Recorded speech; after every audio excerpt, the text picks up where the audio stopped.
Good afternoon. Welcome to Long Live Third Parties Podcast. Free Press Media Press Inc., a third parties books publisher, sponsors this podcast. I'm Andrew Bouchard.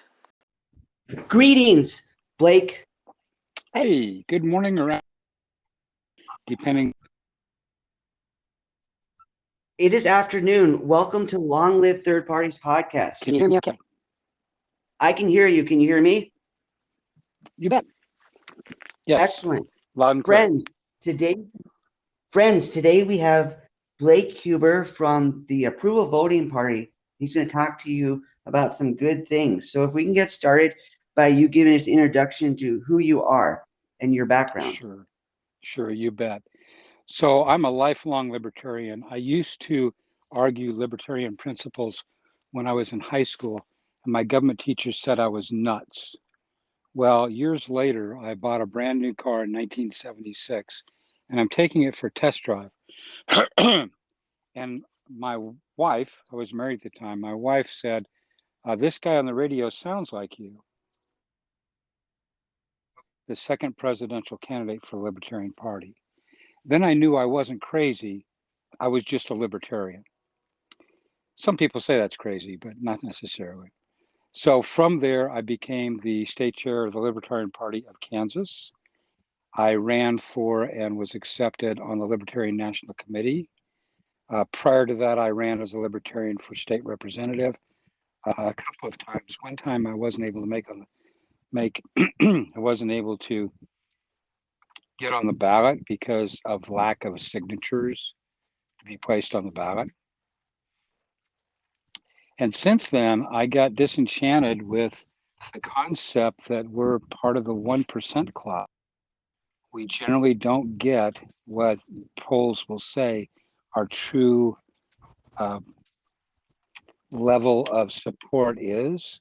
Most polls say between 15 and 30% of the people in the US support libertarian concepts, but they don't vote for libertarians. So I've been searching for why that is, and I met this gentleman named Frank Atwood about a decade ago. And he said, Blake, it's the way we vote. We have a two-party system because of this French mathematician named Duverger, who said that if you have a single vote, you'll always have two dominant parties. And if you think about it, that's so true.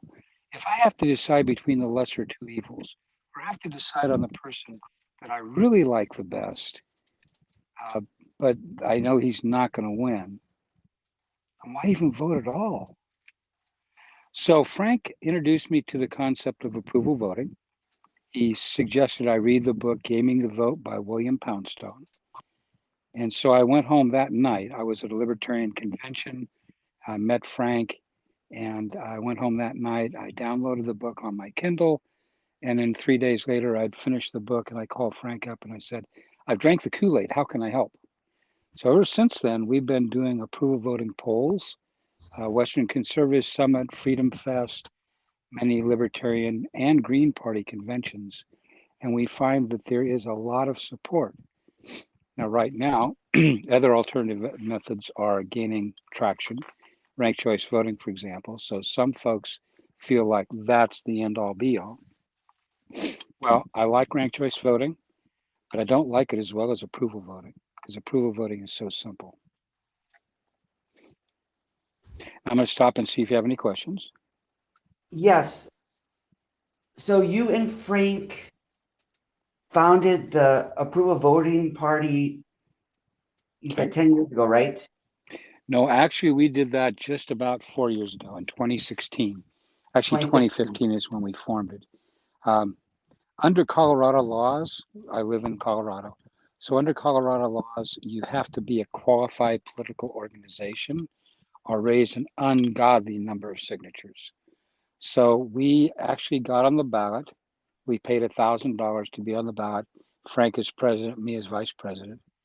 And we ran and formed the party just to have ballot access and to gain exposure for approval voting for the concept.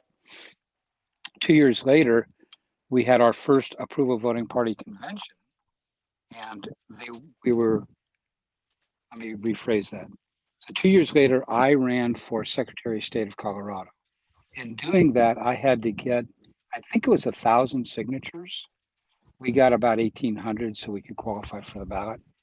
And because we had an approval voting party, I know this is complicated, so bear with me.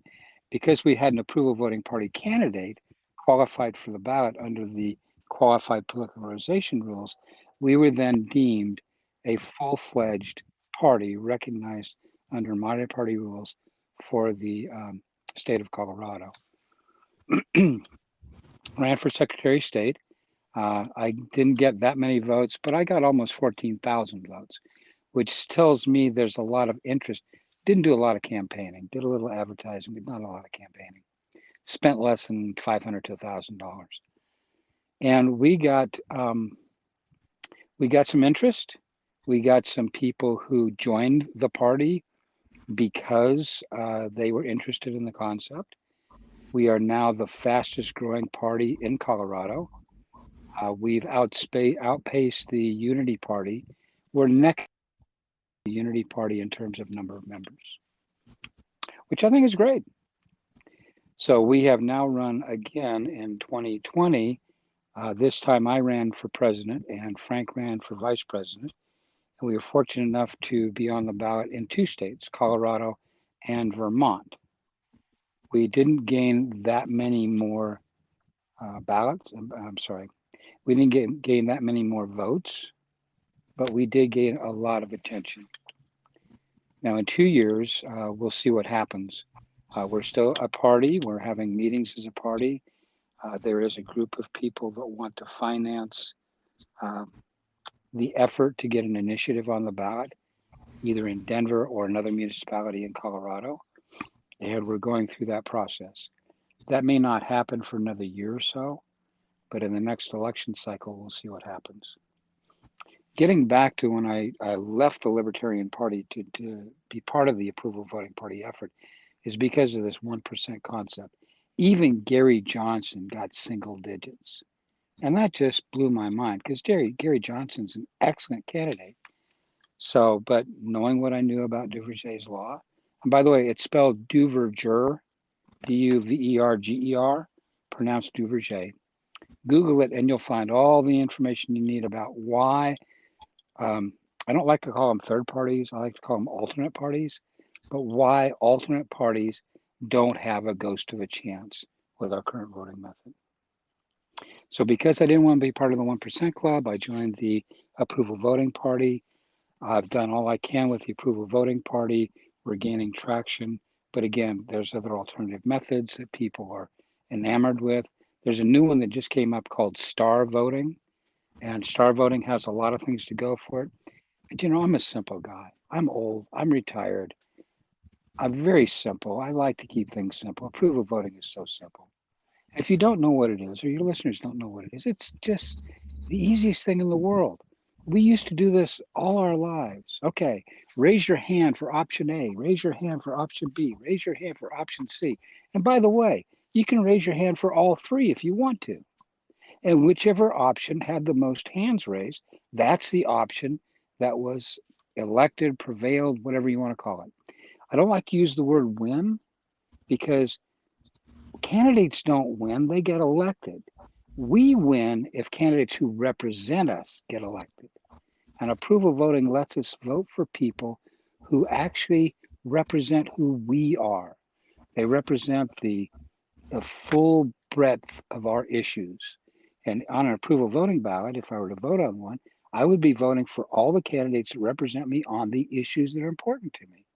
Now, maybe I'm pro-choice, maybe I'm pro-life, maybe I'm pro-gun, maybe I'm pro-gun control. It doesn't matter because you get to vote for all the candidates that you feel represent you. So in our current system, you have a ballot. The instructions say, mark your ballot for only one candidate per office. So you look at all the candidates, you have to go through this mind-bending thing where you're trying to decide who best represents me. Oh, but do they have a chance of winning? But who's else going to people vote for? Oh, but do I show my loyalty to my party by voting for this particular candidate? All of those things are factored in your single vote. Well, all that goes out the window. You vote for the people you like. You mark your ballot for all the ones you like. The instructions are mark your ballot for all the candidates you approve. Everybody else does the same. And the candidate, the single candidate for a single seat election, the single candidate is the one that's marked in the most ballots. Now, friends have told me two things. One, they've told me that that means that person has the broadest popular support. And another person told me, oh, I get it. So I can vote for the person who has the best ethics and vote for the person they want me to vote for, whoever they are. So I can support my party. Let's say it's the Libertarian Party or the Green Party. And I can vote for the person who's most green like or most libertarian like as well. And whoever gets the most votes, is marked on the most ballots, that's the candidate that gets elected. And then we win. Does that make sense? It does. I'm wondering, given the outside chance, the outside possibility that there would be a tie, how do you work with that? How, well, outside chance. So how do we work with ties now? You have a single vote, you may have a tie. You flip a coin, you have a runoff. Whatever we do now is what we do under approval voting. Okay. So ties are less likely to happen when you can approve candidates because there's going to be nuances. The biggest thing for me that approval voting does, it does away with the criteria of electability. The New York Times was trying to endorse a candidate in I think it was the 2020 election. Yes, it was. And they chose two women because they couldn't just pick one. Okay.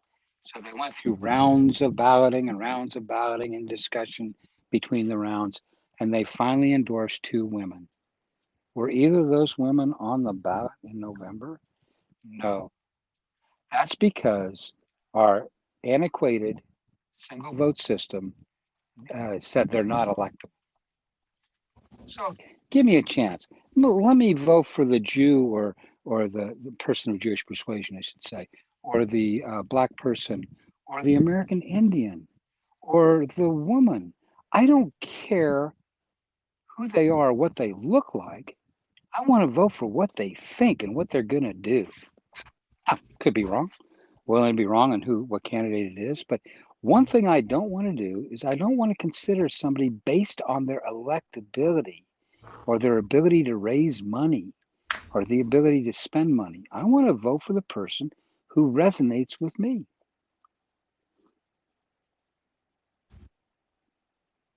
So I trust you used approval voting at your convention. What was the process like? So we always use approval voting at our conventions. Now, right now, we're just a nascent party, so we don't have that many people vying for seats. But we do use approval voting.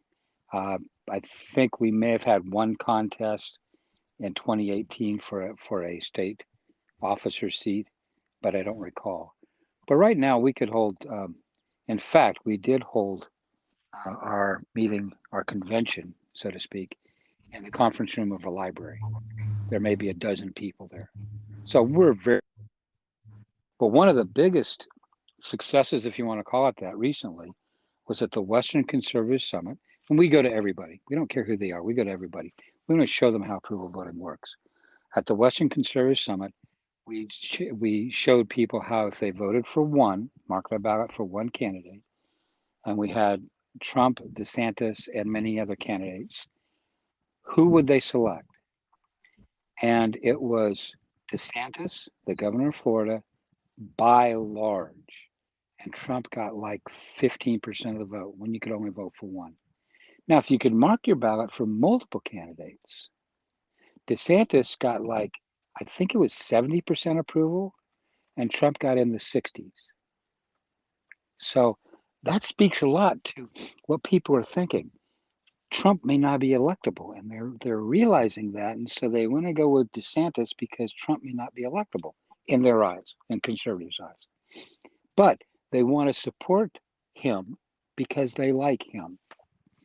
Now think of that with Gore and the Bush, Gore, and Nader. back in 2000. The one that ended up in the Supreme Court, for God's sake. That really inflamed me. But anyway, the people who voted for Nader could not vote for Gore because if they voted for Gore, they're negating how they feel about things.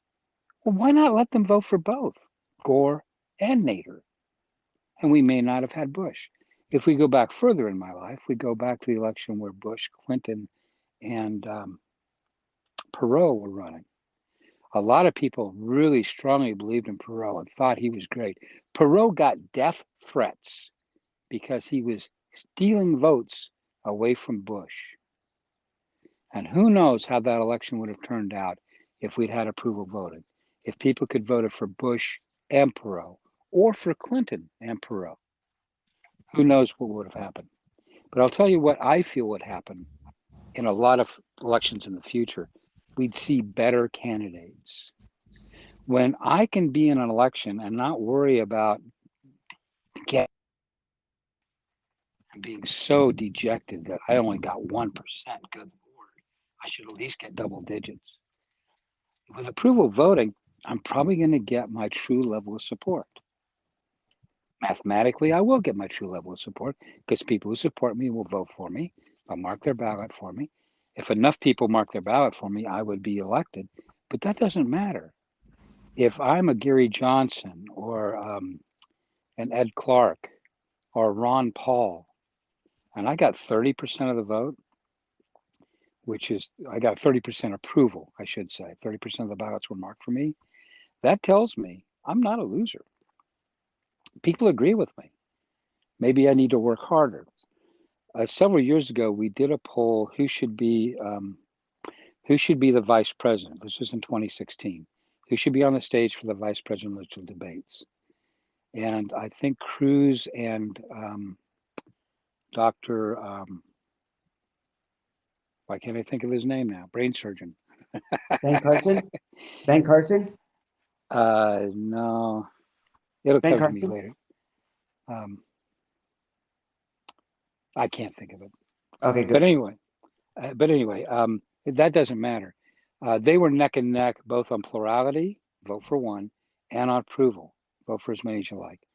The doctor won when on both of them when the poll was closed, out of like 200 people voting. But they were neck and neck in the plurality side. And poor Bobby Jindal. Bobby Jindal is the governor of Louisiana. And it doesn't matter whether you're a fan or not. Bobby Jindal's got 0 votes on plurality. And he was marked on 50% of the ballots when you could vote for more than one. So somebody like Bobby Jindal could say, and by the way, he's black, he's of Indian descent. So he's non-white. He's not a old white man, old like me. I'm an old white man. Okay. So he was a person of color. He was a diverse candidate. He was marked on 50% of the ballots. And think about this. If I were Bobby Jindal or a supporter of Bobby Jindal, I would think, well, we're halfway there. And the person who was approved on that ballot, Ben Johnson, yeah, that's who it was, Dr. Ben Johnson. He got like 67%.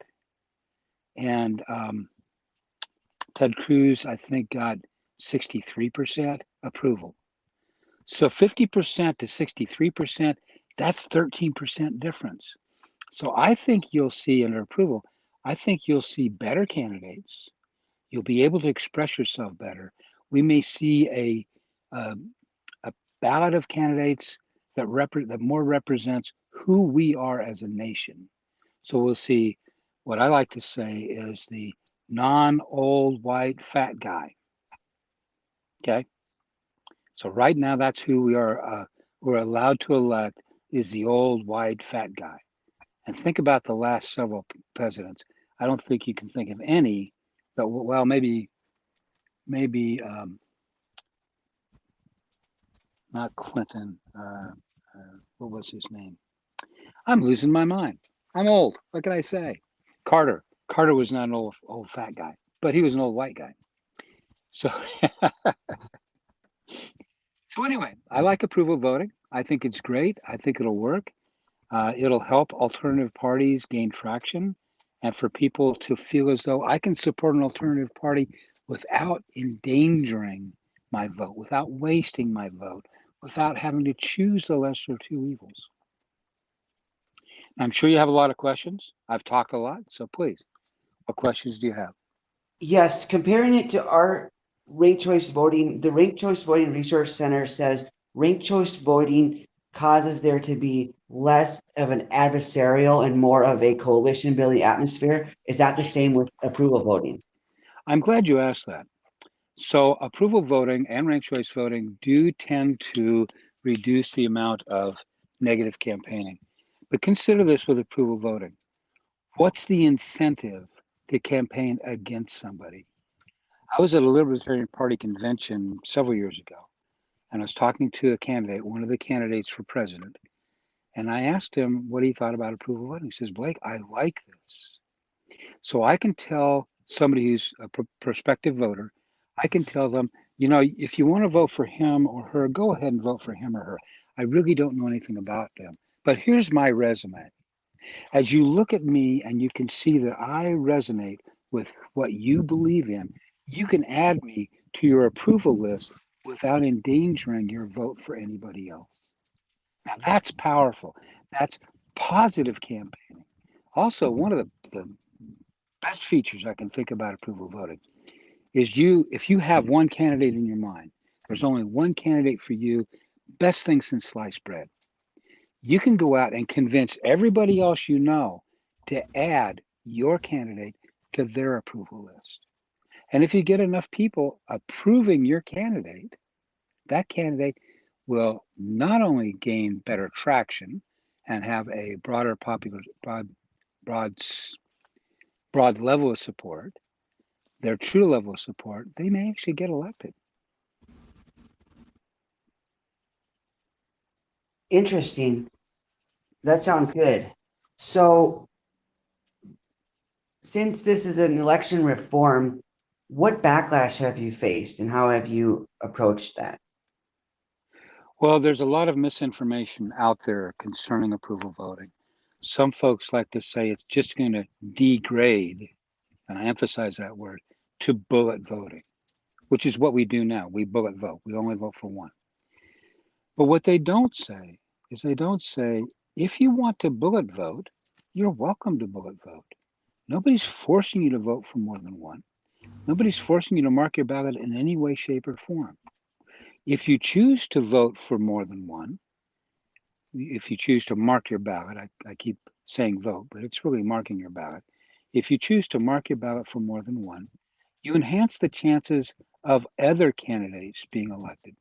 Let's say you really like Joe and you think Joe's got a really good chance of winning, but you really like Betty too, but you don't think Betty's electable. We get back to that electability quotient again.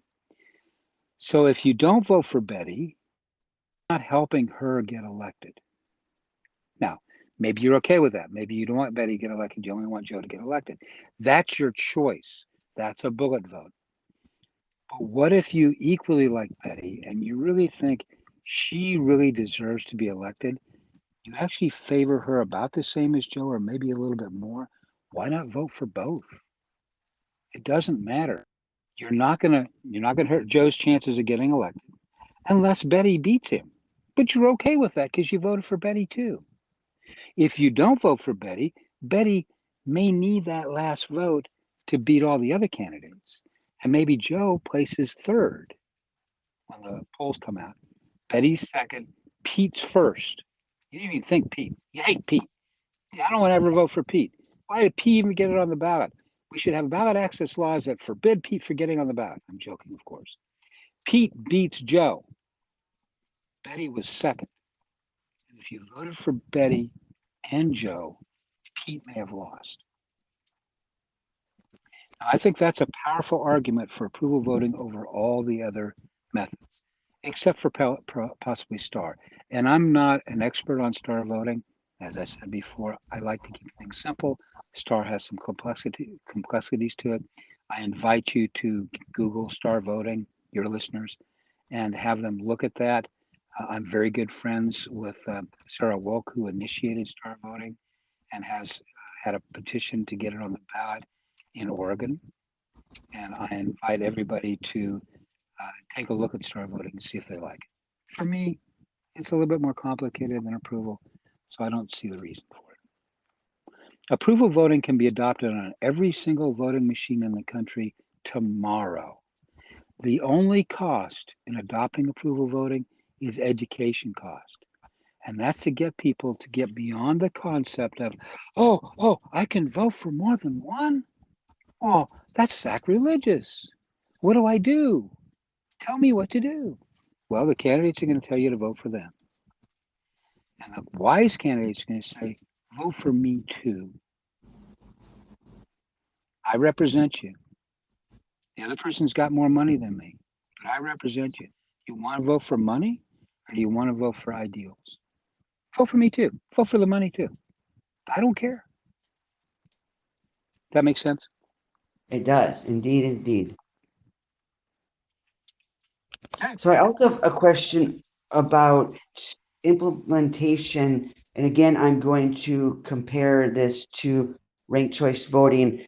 The Ranked Choice Voting Resource Center and their podcast RTV clips mentions that with ranked choice voting, as opposed to some other election reforms, you don't have to change constitutions usually, so you can do it on a jurisdiction by jurisdiction level through initiatives and such.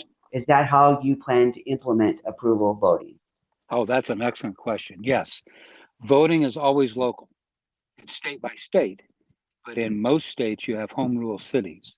So our concentration right now is on nonpartisan municipal elections. And in most states, in most cities, I should say, they have a charter. That's their constitution. So in some cities, you have to get a charter amendment. But in most places, you simply have to get it approved either by the city council or by the voters. And then it's implemented. What we're working on right now is a few cities in Colorado to see if we can get on the ballot, to see if we can get enough attention from the voters to decide they want to try this new method of voting to elect their city council. I think we've got a pretty good chance next year of doing some of that. We had a chance this year in some cities in Colorado, but it's like 5 times the number of signature requirements to get on this year's November ballot, where if it's on a normal city ballot, it's much less. It's like 5,000 signatures compared to 30,000 signatures. So there's a considerable difference in number of volunteers and number of uh, dollars you have to spend to get signatures to get an initiative on the ballot. We're working with some of the city councils. We had a really good presentation to the Denver City Council. They haven't made a decision yet. They haven't. They haven't really. There's a number of things that they want to consider. One of the requirements under the city charter is that the candidate who is elected has to receive 51% of the vote. So with approval voting, that's pretty simple to do because you get 51% approval. Anybody who doesn't get more than 50% approval on an approval ballot should not be elected. It's as simple as that. But we can't guarantee that. And their charter would then have to be changed to allow other methods or have a runoff to get that 51%. So we'll see what happens. It has been adopted in Fargo, North Dakota by the city council. It has been adopted in St. Louis by the city council. And we're looking, other activists are looking in Salt Lake, in Austin, other towns in Texas, also in California, and a few other states. If you just go on Facebook and just search for approval voting, you'll find Facebook pages for several approval voting groups. So I have some questions off of this. First, how is it going for them in Fargo and St. Louis since they've adopted it?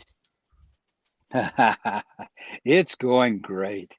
So St. Louis hasn't had an election yet under their new election law, but Fargo has had their first election. And if you talk to anybody that dealt with that election, the people who counted the votes, the people who voted, it went extremely smoothly and people liked it. Now, we've only had one election cycle there, so my feeling that as we go forward, better candidates will run. People will get more used to the concept of being able to have the freedom to vote for more than one candidate. to mark their ballot the way they feel they should mark their ballot, they that'll make a big change. It'll make a big change in how elections, how candidates handle elections. Candidates will vote for him or her. They suck. Vote for me because I'm the chosen one. They'll say, vote for me because I represent you. Now, there is some concern that people will pander, candidates will pander to the voters, the middle ground. But that's not true. If you look back at elections, Ronald Reagan never countered to the middle ground. He was ethical and he won. He was elected. Many people don't like how Trump handled himself in office, but people like his policies and they voted for him. I don't see either one of those people pandering to the middle ground. I don't even see a Green candidate attempting to get the middle ground just to be elected. I see them and I see other, you call them third parties, I'll call them alternative parties. If you're a communist and you want to vote for the commie, vote for the communist. That person represents who you are. That's no problem with that. If the communists gets enough votes to actually get elected, I'm in the wrong country. That's just how I feel. But if you feel very strongly about something, you want to support your candidate, you want to get other people to support your candidate, and they can also support other candidates. I just really feel you can tell how passionate I am about this. I really feel that the animosity we have right now, this versus them attitude, would disappear with approval voting. What do you think? I think you do have a good option out there, and this is something that I just got familiar with. So I hope it gains steam and it gains people to back it, and it has a lot of energy behind it. Sure. So Be I good. I also have another question since I live in Austin and we just passed the ranked choice voting initiative, how would you plan to implement it here, the approval voting, since we just passed the ranked choice voting? Well, it's really hard to have two different voting methods in the same electoral district. So Sure. if you have ranked choice voting, that's fine. Use ranked choice voting. If you have a, I don't want to call suburb of Austin, but if there's someplace near Austin where you can get approval voting adopted, and then you have, this is what I'd love to see in Colorado, for example, because that's where I live.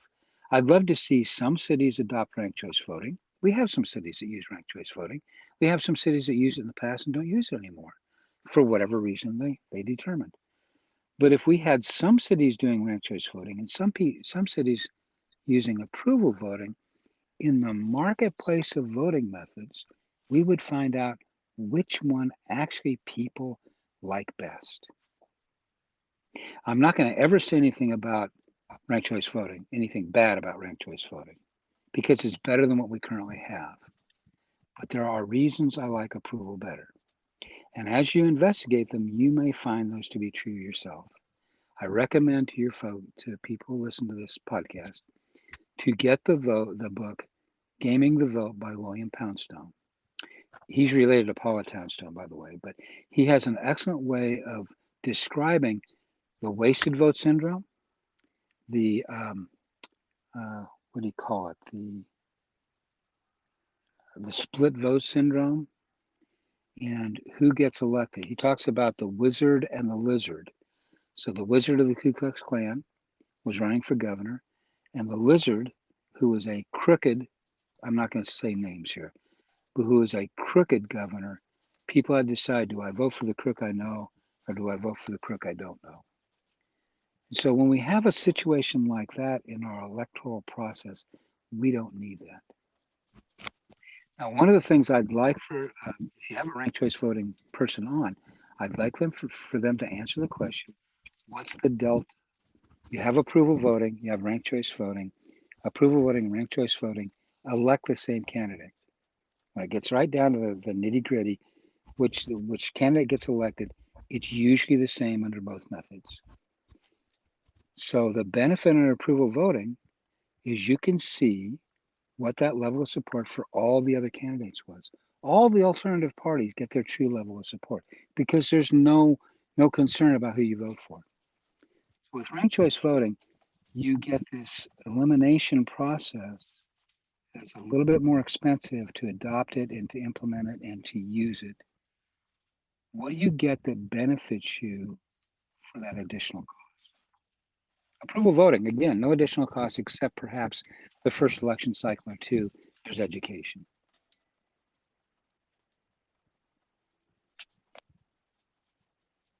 That is good. Excellent. Excellent. Excellent.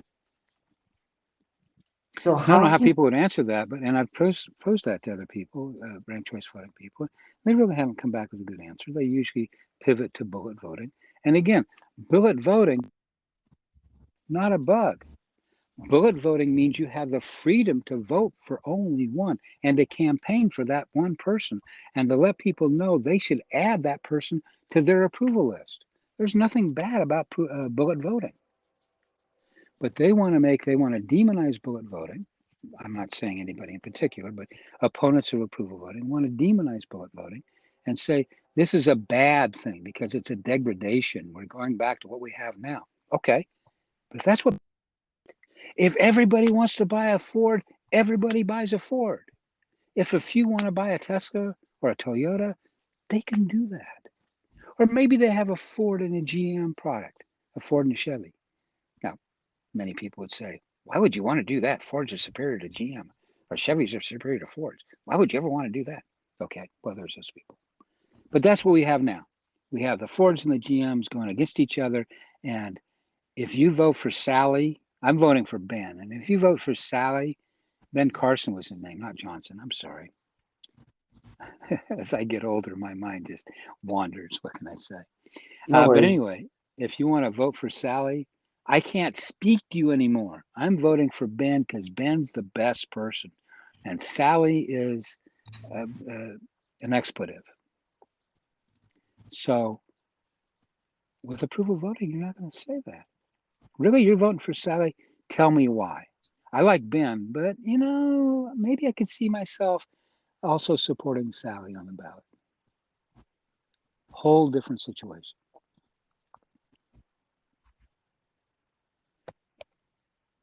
I hope I haven't bored you, and I hope I haven't caused confusion.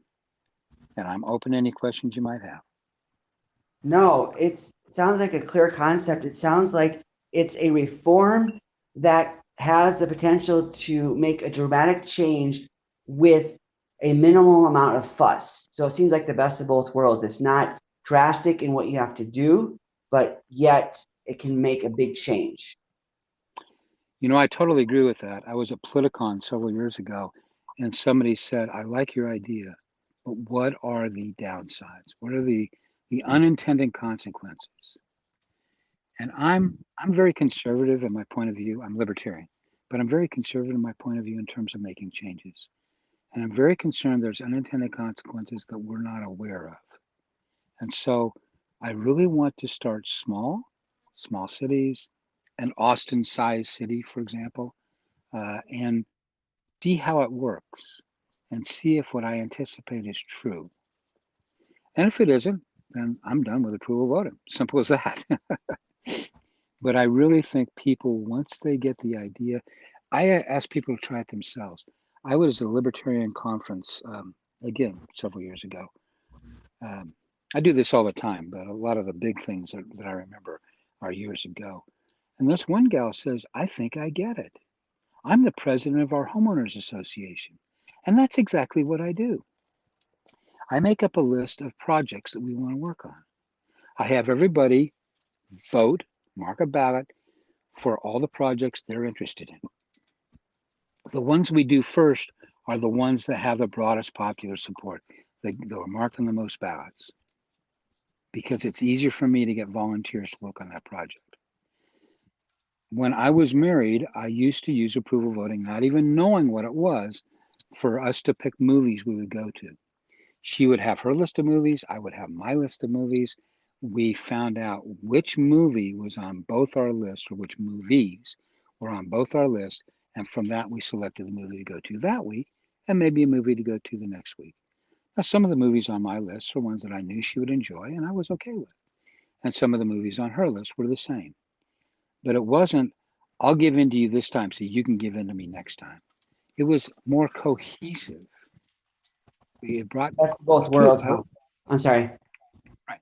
I like to say that approval voting brings people together instead of splitting them apart. And I don't think any voting method out there, aside from approval voting, perhaps STAR, will do that. Bring people together.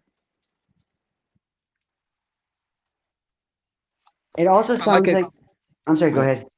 No, that's fine. It also sounds like I like how you're open-minded about this because you say you want to try it out to see if it doesn't work, whereas some people would be dogmatic and they would say, this works in every circumstance, this is perfect. I believe it, it's true, but it sounds like you're willing to put it out in the real world and see how it goes. Absolutely. So people who do that, like you say, dogmatic, are arrogant. And I can't remember the quote, but something about arrogance. I can't remember what it was, so it doesn't matter. So I'm not arrogant. I'm arrogant in many, many things, but not in terms of voting methods, because I don't know. We don't have a track record. Oh, well, except for the 400 years that where the Pope was elected by using approval voting amongst the cardinals, except for the fact that the Secretary General of the United Nations is elected using, in part of the process, using approval voting. The Security Council makes the final choice, but in order to get to the group of candidates, the 5 or 6 candidates they choose from, approval voting shows them who the countries of the world most favor. And then they either select that person or go on to somebody else. But they decide amongst the several candidates that are presented to them. And approval voting is popular support. So except for the UN, except for the Pope, the cardinals in Rome, and except for it being used prior to 1900 in many, many places, in ancient Venice, now I don't have any proof of this. I wish I did, but I'll mention it. People who do their own fact check. In ancient Venice, the way they voted for the Doge, the ruler, was they would put a white ball or a black ball in each candidate's urn. And the candidate that had the most white balls was the candidate that was elected. Now, it was an oligarchy, so it's the families deciding which family is going to rule. They want to keep the families together, so they did it that way. And my thinking is that's where the concept by blackballing came from. So if your own family called you and other families blackballed you, you were not going to be elected. But the person who got the most white balls was elected. That's approval voting. So we see in history, we see all these reasons that approval voting has worked to bring people together. And we're just looking to reinvigorate that and restart it. It's not a new voting system. And one of my friends, I love this guy, he says approval voting was the first system. So cavemen are sitting around the fire and they're trying to decide on where to hunt or what to do. And they raise their hands when each option comes up. And the one that had the broadest popular support, approval voting, that's what they did. You may not know this, but bees use approval voting to decide where to move the hive. When the hive gets large enough that it needs to split into 2 hives, scout bees go out and look for new locations. They come back and do what's called a happy dance. Now, I'm not going to get lost in the detail here, but they do a happy dance. And based on that happy dance, the number of bees that start to do a happy dance for a particular location, that's where they move the hive because it has the most support amongst most of the bees that went out and looked for places. There's a lot more detail to that I won't go into, but it's fascinating. In nature, they recognize the power of approval. In our history, in our paleo ethnic history, we see the power of approval. Why don't we do it now? Why don't you try to convince me to vote for your candidate, even though I know I'm going to vote for another candidate? Why don't we do that? Why don't we change it from I can't talk to you because you're voting for whomever? I rest my case. So how can people support the approval voting party? Okay, that's an excellent question. I don't want them to support the approval voting party unless they want to create approval voting parties in their state. What I do want them to do is I want them to use approval voting. Anytime you're in a group of people where you have to decide on three or more options, suggest, can we use approval voting? Do I have to only vote for one? Can I select more than one on my ballot? Because I really like three of the options out of the five that we're presented with. If they do that, they're driving home the concept that approving is far better than I can't think of the word I want to use. The concept comes up. You've got this busload of athletes just finished their football game, high school football, and they're being taken back to their home territory. And one of the guys says, "Hey, coach, we're hungry. Okay, what do you guys want to have?" And they list off like three options, and most of the vote they have to be considerate of the people who are vegan and can't eat particular foods. So they list off all the options, and they select by hand, row show of hands, the options that they would be okay with, and they find a middle ground option. And maybe it's pizza where you can have a salad with no meat, so that the vegans would also vote for the pizza place. Again, it brings people together, not separate them. If we use approval voting in our lives, we will demand approval voting at the ballot box. If you want to start your own approval voting party, please do so. If you're in Colorado, want to join our party, or if you want to expand our efforts in Colorado to your state, you can just, you have my contact information. The second number I gave you, the 1216 number, is the one for people to contact me at. Please give them that number. In fact, do you mind if I give my number on the podcast? Sure, go for it. Actually, no, I'd rather not. I get enough spam calls on that number anyway. But you have Okay. the number. And just if anybody contacts you and wants to get in touch with me, please give them that number and Okay. they can contact Okay.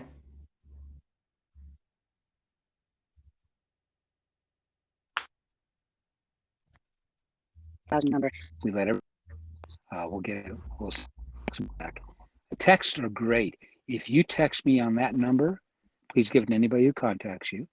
I don't want to put it out to the world though, because we did that once on Twitter for a Zoom conference that we hold on a weekly basis, and we got some stuff that was not appropriate. Let me put it that way. And one Oh of the no. ladies who actually did the tweet, she was the brunt of it. She said she'll never do that again. Oh no. So, That's yes, don't like to encourage people to engage in bad behavior. Some people do that. Don't understand it. I probably did it when I was a kid, but anyway. So if they contact you, give them either one of those two numbers. okay. Text me at the 6000 number. Let them know they can text me, and I will call them back right away, unless I'm driving. As we, as you experienced yesterday when you're trying to reach me, that was horrible. So technology fails us, but definitely someone will call you back if you contact that number. And if you're Sounds encouraged good. in starting a chapter in your town or just want to have a discussion group, right now I'm near, where am I? Spokane. I'm about 30 miles away from Spokane, Washington. I'm driving the approval voting party van. And if somebody sees the van, take a snapshot, tweet it out, Instagram it, Facebook it. It doesn't matter. You have my name, Blake Huber. Tag me if you Facebook it. I'm not on Facebook very often, but I will see it eventually. We also have the approval voting group on Facebook. This was the first approval voting group. And if you want to join, if you know somebody in the approval voting group on Facebook, if you know them already, we'll let you in. Just want to keep out people selling stuff. For example, it's my living room, guys. So if you come into my living room, you have to follow my rules. So if somebody wants in the group, we approve them. Anybody, somebody, I have a couple of people that help me administer the group. So if they see you want to get in the group, you'll get in. If any question comes up about you're being negative, my living room, I'm going to ask you to leave. I've only had to do that twice. One was a political candidate trying to promote her efforts in politics. I think that's wonderful, but not in my approval voting group. If you want related approval voting, be my guest, but don't promote yourself. Oh, by the way, the American Solidarity Party is also in favor of approval voting. They've been a big supporter of approval voting. Really? I didn't know that. Yes, the Americans. They have a lot of interesting views. I'm 100% libertarian. I'm probably 90, 80 or 90% solidarity. It may interest your listeners to understand that when in the 2016 election, sidewith.com, trying to decide who it is that I would vote for. And the Libertarian candidate got like 97% agreement from me. And Bernie Sanders, bless his heart, got 88% agreement from me. So if we had approval voting, I would have voted Libertarian and Bernie Sanders. By the way, why did Bernie Sanders not run as an independent like he has the entire life, his political life? Because he recognized under our single vote system part of one of the two dominant parties. I don't call them major parties. They're dominant. We'll have alternative parties. So I'm not going to ask you to change your name from long live third parties to long live alternative parties, but I would ask you to have long live third parties. There is an alternative, exclamation point. So think about that, because we are the alternative, no matter what party we are. And I watched an alternative party debate, and the communists, and I thought, I'm using that. I'm stealing that. That's a great concept. So I'll definitely for that. But yeah, a lot of people out there say a lot of different things, and we can learn from each other. We don't, oh, well, I only agree with them 50% of the time, therefore they suck. No, I agree with them 10% of the time. I agree with them 5% of the time. But that 5% is really, really cool stuff. And I would never know about that if it weren't for alternative voting methods. So if you like ranked choice voting, not ranked choice voting. If you like star voting or never heard of it, Google star voting. If you like approval voting, let me know how I can help. Like I say, I'm in Spokane. I live in Denver. I drive all over the country. I like to camp. So my cat's name is Bernie. He used to be my sister's cat before now he's my cat, and he goes with me in the van. And we're just camping at BLM land all over the country. It's land we own as citizens of the nation. So I'm using that, and I camp for free. So if you see me, sure, post it. Sounds good. Thank you so much for coming on the podcast today. We appreciate all your information about this important topic that we need to hear about. Well, and thanks for doing what you do, because the word gets out, and communication is key. So keep doing what you're doing. Please interview more people. I've not heard of your podcast before, but I love podcasts, so I will be subscribing. Excellent. Excellent. All the best to you and all your efforts. Thank you. Take care. Okay, bye-bye.